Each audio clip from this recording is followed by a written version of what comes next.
la reine est peut-être célèbre pour ses garden parties, mais les terrains de sa résidence londonienne Buckingham Palace ont été critiqués par certains visiteurs comme lamentables et une arnaque, même le thé étant amèrement décevant. Depuis 1993, Buckingham Palace est ouvert au public payant, la pandémie l'obligeant à fermer l'année dernière. Le jardin a maintenant été ajouté aux zones que les touristes peuvent explorer, les visiteurs étant invités à découvrir ces curiosités avant de profiter d'une occasion unique de pique-niquer sur la pelouse avec vue sur le palais. Il est conseillé aux visiteurs de suivre un itinéraire autour du jardin à votre rythme et de découvrir la beauté et le calme de cette oasis fortifiée du centre de Londres. Mais beaucoup ont été moins qu'impressionnés après avoir payé 16 livres et 50 pence pour un billet adulte et ont exprimé leur déception sur TripAdvisor. Certains se sont plaints que leur visite s'était terminée trop rapidement car il y avait très peu de choses à voir. Un visiteur a écrit ce mois-ci, les jardins sont une perte de temps et d'argent.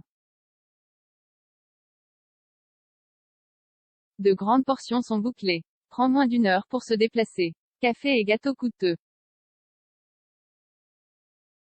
D'autres ont déclaré que les files d'attente pour la sécurité de type aéroport étaient trop longues, qu'il y avait une armée de stewards gardant les visiteurs sous surveillance étroite et qu'une camionnette de restauration servait des rafraîchissements coûteux et du thé affreux. Un critique a écrit « Attention à l'arnaque complète. Je suis très déçu et je me sens volé par la famille royale. » Un autre a déclaré « Cela aurait pu être magique. Au lieu de cela, j'avais l'impression que c'était juste une machine à gagner de l'argent. » L'une d'eux a ajouté « Les jardins étaient lugubres mais le personnel était de premier ordre. » Le Royal Collection Trust a déclaré qu'il était heureux de recevoir de nombreux commentaires positifs de la part de nombreux visiteurs, alors que tous les commentaires sont importants et sont pris en compte pour la planification future. Le Trust a déclaré « Un billet permet aux visiteurs d'accéder aux 2/3 du jardin. » Ceci est détaillé sur le site web du Royal Collection Trust au moment de la réservation.